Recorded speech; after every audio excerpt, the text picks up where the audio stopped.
அண்மை செய்தியை பார்த்து வருகிறோம். 2026 சட்டமன்ற தேர்தலில் யாருடன் கூட்டணி என்பதில் தாவேகாவில் மோதல் நிகழ்வதாக தகவல் வெளியாகியிருக்கிறது. அதிமுக பாஜகவுடன் கூட்டணி என்று ஒரு தரப்பும், தாவேகா தலைமையில் கூட்டணி என்று மற்றொரு தரப்பும் பேசி வருவதாக அண்மை தகவல் கிடைக்கப்பெறக்கூடிய சூழலில் விவரங்களோடு இணைந்திருக்கிறார் எமது செய்தியாளர் ஜெரி. வணக்கம். யாருடன் கூட்டணி என்பதில் தாவேகாவில் உட்கட்சி பூசல் நிகழ்வதாக அண்மை தகவல் கிடைக்கப்பெறுகிறது. முழு விவரங்கள் என்ன? வணக்கம். 2026 சட்டமன்ற தேர்தலில் வெற்றியை தீர்மானிப்பது தமிழக வெற்றி கழகம் என்று பல்வேறு தரப்பினர் கூறி வந்தாலும் கிங் மேக்கராக விஜய் திகழ்வார் என்று தமிழக வெற்றி கழகத்தினுடைய முக்கிய நிர்வாகிகள் தெரிவித்து வருகின்றனர். இந்த நிலையில தமிழக வெற்றி கழகம் 2026 சட்டமன்ற தேர்தலை தனித்து களம் காணுமா, கூட்டணியோடு களம் காணுமா என்ற ஒரு பெரும் கேள்வி எழுந்திருக்கிறது.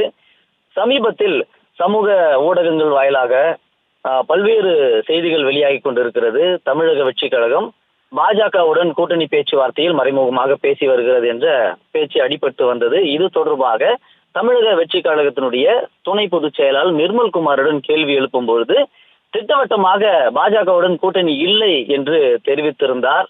இதே கேள்வியை சில தினங்களுக்கு பிறகு செய்தியாளர் சந்தித்த பாஜகவினுடைய மூத்த தலைவர் தமிழிசை சவுந்தரராஜன் அவர்களிடம் கேட்டும் பொழுது கூட அதிகாரப்பூர்வமாக அந்த கட்சியினுடைய தலைவர் விஜய் தெரிவிக்கவில்லை, யாரோ சொல்லும் கருத்தை எங்களால் ஏற்க முடியாது என்றும் தெரிவித்திருந்தார். அதனுடைய தொடர்ச்சியாக மீண்டும் நிர்மல்குமாரிடம் செய்தியாளர் சந்திப்பில் கேட்கும் பொழுது மீண்டும் அவர் திட்டவட்டமாக மறுத்து, மற்ற கட்சிகள் போல் இல்லாமல் எங்களுடைய கட்சி தலைவர்களுடைய வழிகாட்டுதலின்படி, அறிவுறுத்தலின்படி தான் நாங்கள் செய்தியாளர்களை சந்திக்கிறோம், அவர் கூறிய கருத்தை ஒப்புதல் பெற்றுதான் பேசுகிறோம் என்று மீண்டும் திட்டவட்டமாக மறுத்திருந்தார். அதன் தொடர்ச்சியாக தமிழக வெற்றி கழகத்தினுடைய தேர்தல் மேலாண்மை பொதுச் செயலாளர் ஆதவ் அர்ஜுனா செய்தியாளர் சந்திப்பிலும் இதே கருத்தை தான் தெரிவித்திருந்தார். அவரும் கொள்கை எதிரியான பாஜகவுடனும் அரசியல் எதிரியான திமுகவுடனும் கூட்டணி இல்லை என்று அவரும் திட்டவட்டமாக மறுத்திருந்தார்.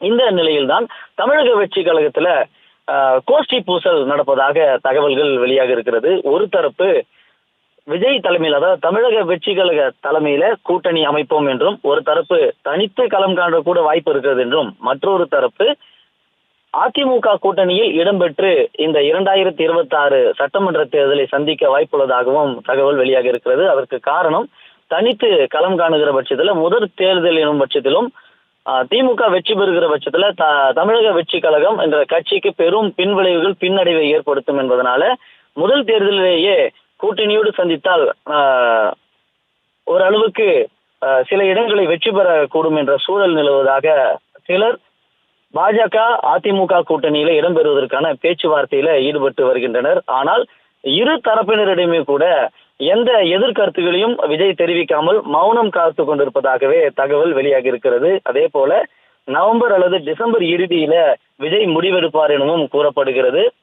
இந்த நிலையில்தான் பாஜக அதிமுக கூட்டணியில விவரங்களுக்கு நன்றி ஜெரி.